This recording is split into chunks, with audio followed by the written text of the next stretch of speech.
Chapter 1. What is an empath? Empaths are truly a special breed. They shine a light on the world in a way entirely their own, and for this reason, our society should learn to protect them from negative influences and instead help them grow. As the term might seem familiar, many people still do not fully understand what an empath is. They might have a vague idea of what empaths are, but they do not know very well how to tell if someone is an empath or not. Sometimes, not even empaths are fully aware of their qualities and the power they hold in their hands. As such, it only made sense to start this book with a more specific definition of an empath and how to tell if you are one. In the following pages, we take an in depth look at empathy as a psychological typology and help you understand the importance of knowing your downsides as an empath. Once it is clear, we will focus on embracing your empathy and learning how to live with it in a healthy, balanced way. Without further ado, let's dive into it. Empaths are people who feel everything, the emotions of others, and can easily relate to them. They notice the sadness in someone before that person even opens their mouth and any turbulent thoughts as well. They are highly tuned to violence, rage, and negative energy. More than that, they absorb all these emotions and take them on as their own because they are not always capable of naturally delimiting between their feelings and what others are experiencing. In psychology, empathy comes in two main categories: emotional empathy and cognitive empathy. People who fall in the first category can adequately react to whatever someone is experiencing. Those who fall into the second category understand what is happening within others. In a sense, the empaths I will be mentioning in this book are more likely to fall in the first category. Sorry. Anyways, move on. Depending on where exactly on the empathy scale they lie, however, the same empaths can become bearers of cognitive empathy more than emotional compassion. Either way, they are connected by one fact: they can sense the world around them in ways most other peoples can't. Empaths are highly sensitive.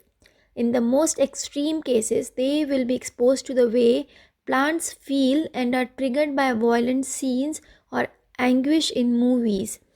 In less severe cases, they are emotional people who absorb the energy of those they interact with, most often in a way that is unhealthy to both parties of this exchange. Empaths are great to have as friends because not only will they know how to listen to you in times of trouble, but they will know how to respond to your emotions if they were going through the same thing. Empaths are exceptional caretakers for the same reason. They are amazing teachers who can easily relate to a younger generation in attempts to spread compassion. They are very frequently vegan or vegetarian, and they have an affinity for animals that few others possess. In many ways, empaths have supernatural powers. They can sense the world around them and absorb its energy. Naturally, this can prove as an advantage in a multitude of situations, and yet, empaths are not always happy. In fact, they very frequently feel overwhelmed by the entirety of the world. This is mostly related to the fact that they find it very difficult to set a limit between their personal selves and those around them. They will indiscriminately absorb whatever comes towards them, positive or negative. Empaths need time alone and are misunderstood for this reason. It's not that they don't enjoy human interaction, it is just they need this downtime to recharge, and that means setting some alone time for themselves. Sometimes the issue of being surrounded by people can be so stringent for an empath that they will immediately look to shelter away from crowded places. They might not know anyone in the crowd, but it is likely that they will be overwhelmed by the influx of raw energy around them. Even when they don't want it, people are naturally inclined to come to an empath to share their problems. This is due to an innate desire to listen, offer advice, and any answers that will feel as if they were a part of that person's soul. All of these qualities can prove to be a nuisance and a blockade in the growth of an empath. We will discuss the downsides of being an empath in the third section of this chapter. Until how empaths come to be. Some people are born empaths. They come into the world sensitive and easy to attack with everyone else's emotions and energy. Ever since childhood, they find it difficult to handle being around other people, not because they don't like them, but because they intuitively sense that they can be very easily hurt, often unintentionally. Other people become empaths as a result of their upbringing and their social and economic context. For instance, someone who was brought up needing love and attention from their parents will be a lot more likely to become extremely sensitive and develop an empathetic character over the course of their lives. Even more, they are likely to develop other mental health issues, as we will discuss over the course of this book. From depression and anxiety to borderline personality disorder, there is a very wide spectrum of issues empaths can be faced with precisely due to their predilection to being hypersensitive. There are also empaths who are born in the fire of trauma. Someone who has been through abuse or rape, someone who has gone through critical health issues, or someone who has had extraordinarily difficult times in their lives is more likely to become empathetic, at least, or an empath at most. And then there is a very special category of people who become empathetic but not necessarily embrace the more negative sides of this type of personality too. Empathy is related to emotional intelligence. So, if someone works on that, they will manage to become a moderate empath over the course of their lives while completely managing the downsides of their sensitivity to other people's emotions. Of course, all of this depends on how you choose to understand empaths and their powers. If you want to take a psychological and scientific approach, most people can grow into being empaths to some extent. If you want to take the more spiritual approach, empaths are only born that way. Throughout this book, we will choose to take the middle way. Empaths are neither supernatural beings nor superheroes. They are not saints, they are not sinners. They are just human beings who, by birth or happenstance, have lost control over how they perceive other people's emotions and energies. In this paradigm, all the downsides of being an empath can be adjusted and managed to help them succeed. Whichever way you look at it, though, empaths are a gift to the world. They truly have the power to make everyone around them better through the prism of how they understand others and how easy they can assimilate their pains and struggles and turn them around. Are you an empath? Empaths almost always feel the world around them, but they might not always be aware they are doing this. For an empath, it is natural to feel the emotions and sometimes the physical nature of others. They don't really know how to deal with themselves any other way. This is how it's been, and it can come as a shock to learn that the reason they feel a certain way is because of unconsciously absorbing any energy coming their way. Empaths are very aware of everyone around them and can sometimes empathize with animals, plants, or environments. Yet they face the danger of not being aware of themselves, and that is precisely where the trouble can start. There is no black and white definition of what empathy traits you must have to qualify, but here are some of the most common characteristics. As you read, or hear. See if you recognize yourself in any of these traits, then very sensitive. Empaths are highly sensitive by nature. They are touched by other people's experiences as much as they are by their own. Even more, they tend to absorb art and music at entirely different levels, absorbing other people's emotions. An empath does not just understand, they really see you and feel as you do, to the point where they temporarily inherit your experiences. Introverted. Although there are empaths who feel extroverted or more likely to be, most of them are introverts. The reason they are frequently closed off is that for them, introversion is an unconscious mechanism used as protection from the intensity of the outside world. Intuitive. Empaths have very good intuition. If something doesn't sit well with them, they are more than likely right about whatever it is. Even more, you might not even have to tell them something is wrong with you. They will know it either way. They will know it either way. Needing alone time because they feel so overwhelmed by the wide range of emotions coming at them regularly. Most empaths need time alone. This is important to them because it will allow them to recharge their batteries and make it through another day. Finding intimate relationships overwhelming. Many empaths feel tired after the simplest interactions with other people, even when they don't know them or directly interact with them.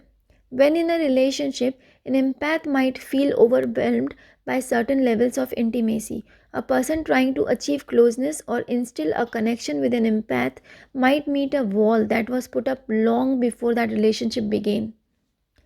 Feeling energized by nature. Most empaths connect with nature in ways other people don't.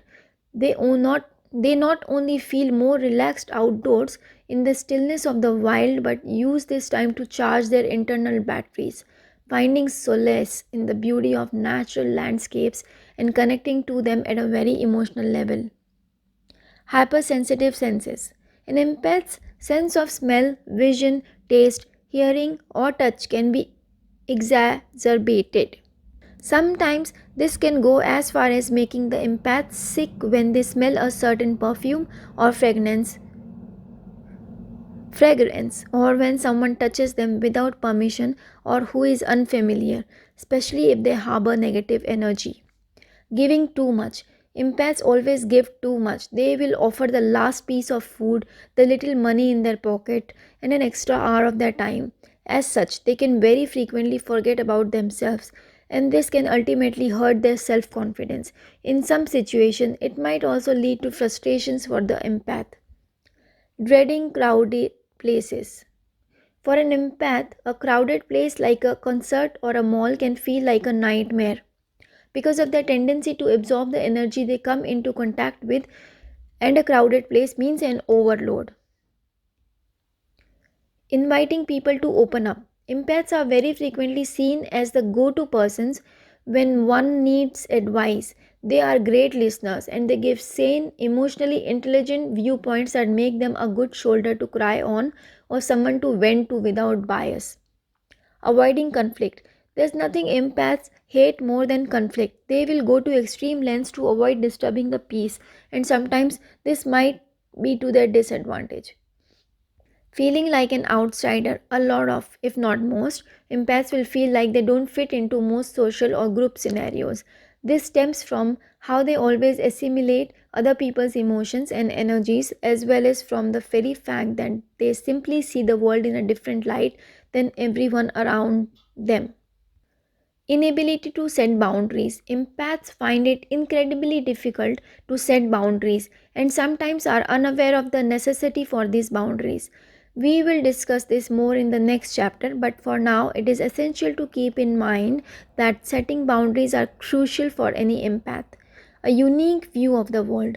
Empaths don't just see the world, they sense it with every fiber of their being, in every flavor and fragrance. They see the world through the prism of emotion, both theirs and people around them.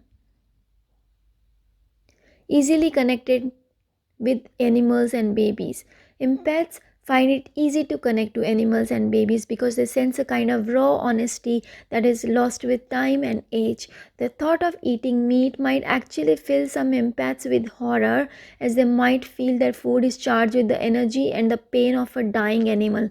So it's no surprise that many empaths will turn vegan or vegetarian. Absorbing physical pain. Not only do empaths sense emotions, sometimes they pick up physical pain and illness too. Even more, they might sometimes absorb this pain as their own as well. Naturally, this can lead to a series of issues.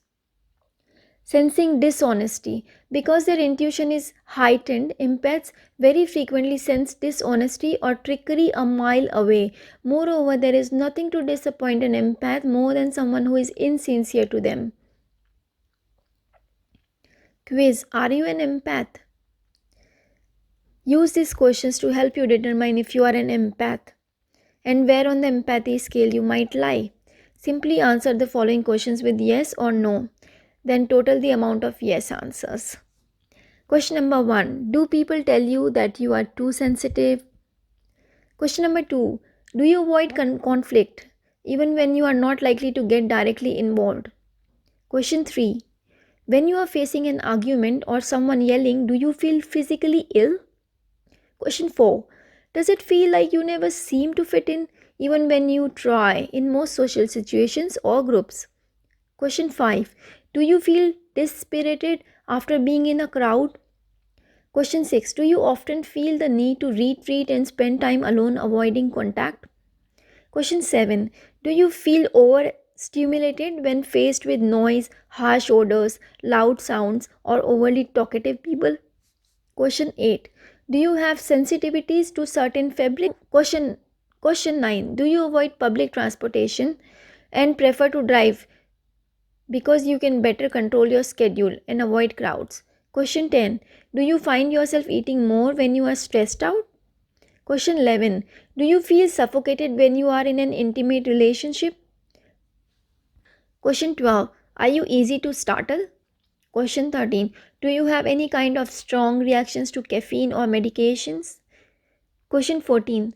Would you say you have a pain threshold lower than the people you know? Question 15. Are you more tempted to stay isolated than to socialize? Question 16. Do you find multitasking to be daunting, tiresome, or overwhelming? Question 17. Do you feel recharged when you are closer to nature? Question 18. Have you felt low after dealing with an energy vampire or a person you consider difficult? Question 19. Do you prefer the countryside or a small town to a large city? Question 20. Are you more active in one-on-one discussions, usually on deep topics, than in a large group? Question 21. Do you often find yourself experiencing other people's pain, emotional or even physical? Do you find Question 22. Do you find violent movies to be extremely disturbing? Question 23. Do you feel sick if you see someone hurting an animal? Question 24. Are you a vegan or follow a vegetarian diet? Question 25. Have you ever found yourself having the same feeling around a specific person? Question 26. Have you ever noticed your mood instantly changing when someone entered a room? Question 27. Do you feel confused by your emotions and how rapidly you can switch from one mood to another? Question 28. Can you influence how other people feel? Question 29. Do you start talking or behaving like others when you spend a lot of time near them? Question 30. Do you feel like being near water, oceans, rivers, lakes? Question 31. Do you sometimes feel that you forgot about yourself? Question 32. Do you believe plants and animals have their own consciousness? Question 33. Are you frequently experiencing feelings of anxiety? Question 34. Do you find your intuition is almost always right or on course? Question 35. Do you sometimes feel the energy given out by an inanimate object? And now the results. If you have less than 5 positive answers, you are not an empath. You might not be the complete opposite, but it is unlikely that you fall under this personality type. If you have between 10 and 15 positive answers, you are a moderate empath. Your intuition is usually very good and you can easily connect to people. However, you do not always absorb their energies and emotions, and you can set boundaries with relative ease. If you have between 15 and 25 positive answers, you are a high level empath. You can feel what others feel, you tend to isolate, and you prefer to avoid crowds as often as you can. You are likely the person your friends come to when they need advice or emotional support. If you have more than 25 positive answers, you are an extreme empath. You not only connect to people, you fully absorb their pain and emotions, and often you can even empathize at a physical level. Even more, you tend to create the same kind of connections with babies, animals, and even inanimate objects. Keep in mind that this is a self assessment test and that it might not be entirely accurate. However, it should give you a good idea of where you stand on the empathy scale, and more importantly, it should help you understand yourself more. The downsides of being an empath. If empaths ruled the world, it would be a much more peaceful place. Yet, empaths are not perfect, and there are plenty of downsides to falling into this psychological category in general. Even more, as you will see in the final chapter of our book, empaths are not always positive and sometimes can have overwhelmingly negative tendencies. Nothing is ever either black or white, and you need to understand that there is a myriad of gray shades in between. Empaths are not saints, they are far from perfect, and they too have their shortcomings. Before we get to discuss these darker shades of empathy, I want to take a closer look at the downsides of being an empath. Losing your sense of self. When you are empath and absorbed every energy from the people around you, it becomes increasingly easy to lose yourself.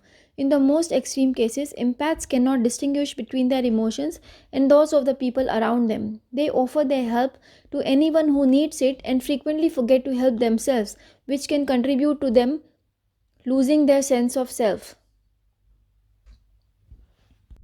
Losing self-confidence. As an empath who is constantly troubled by other people's emotions, you might lose your self-confidence too. It's hard to believe in yourself when you don't even know who yourself is, and this is why empaths might come across as insecure. Fatigue and feeling overwhelmed.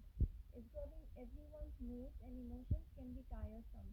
This is especially true with empaths regularly exposed to crowds or empaths who are forced to spend a lot of time around energy vampires, overly talkative people, or in situations where they are forced to go against their nature. Extensive solitude. Empaths look for the safety of seclusion and quiet because they cannot handle too much excitement. They find solitude to be comforting and cozy, and they will almost always prefer it to social gatherings of any size. Sometimes empaths are not naturally antisocial, but in time, seeking solitude is better for them than engaging in too much human interaction. This can also generate further issues. As solitary people, empaths might be a lot more likely to sink into depression or overwhelming anxiety, and they might find it more difficult to advance from a professional or personal point of view. Relationship, intimacy, and friendship issues. Because they absorb so much of other people's energies and emotions, empaths tend to find it overwhelming when they find themselves in a relationship.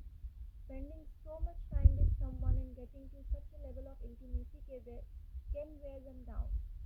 This extends into friendships as well, and is why empaths will be wary when making new friends precisely because getting too close to them can be quite hurtful. The occasional intuition error. As mentioned before, most empaths have excellent intuition, and as such, they will frequently rely on it rather than any other raw data type. However, now and then their intuition can fail them either because of the mix up of emotion or by projecting their own emotions into the situation. When outspoken or taken the wrong way, it can lead to stress on the relationship and feelings of doubt to fester. overwhelmed by outside emotions. Sensing that what everyone else senses can look like a superpower when looked at it from afar. In reality, however, it is an intense and draining activity empaths have to deal with frequently through the day, often with no warning. It's easy to see how this can be a major downside and how it can lead to a severe mental and physical health issues that range from anxiety and depression to chronic pain and other diseases. Likely to become a victim of abuse. Empaths do one thing better than anyone. They can connect to people, understand, and become part of those people's feelings and emotions. It might sound like a quality we should all possess, but the harsh truth is that sometimes an empath will empathize with the wrong person, such as abusers. This makes empaths very likely to end up as victims of both emotional and physical abuse. Being an empath is not all sunshine, and it can take you spiraling down on a series of issues that can have serious repercussions. We will discuss this later in the chapter. Controlling the downsides. It is quite clear that being an empath has tremendous benefits. At the same time, however, the downsides of being an empath can be life altering. This is not even a matter of empaths lowering the quality of their life to significant levels. This is about allowing yourself to live and make the most out of your gift. In the most extreme cases, getting a grip on the downsides of being an empath can be a matter of life and death. Indeed, knowing with painful precision what other people feel can make you a great communicator, an excellent teacher, and a brilliant mentor in your field of expertise. It can make you a remarkable friend, a supportive parent, and an unforgettable lover. With the right training and exercises, it can make you into a great politician or lawyer. Pretty much anything you set your mind to is fair game. You have to start controlling your negative tendencies because otherwise you risk falling into a series of mental and physical health issues that will haunt you for the rest of your life. Depression is common among empaths not because they are naturally inclined to a more melancholy personality but because their tendencies are wearing them down. Empaths also favor loneliness more than most precisely because of issues with proximity. As such, depression becomes even more difficult to handle and it can very easily become a lot more dangerous as well. Anxiety in all its shapes and colors is also a common mental health issue empaths frequently find themselves having to deal with. Social anxiety generated by a fear of being worn out by others is common in empaths, but they can easily slip into other forms of stress, including phobias and generalized anxiety disorder. At a physical level, empaths can feel lethargic and worn out. The act of absorbing emotions that do not belong to them is one that brings them suffering in unusual ways and easily exhaust all of their own feelings and energy. Chronic fatigue syndrome is a real health issue that can affect empaths precisely because of their weakened state. It can be truly taxing to always feel what everyone else is and to sometimes empathize at levels you do not know how to control. Why is it important to control the downsides of being an empath? This is your life, and you cannot afford to waste it in a constant state of inactivity, avoiding people and their emotions, while being unable to fulfill your true goals and dreams because your mind and body are competing with your consciousness. Being an empath can also attract mental and physical health issues through numerous gateways. As mentioned above, conditions like depression and anxiety are prevalent here.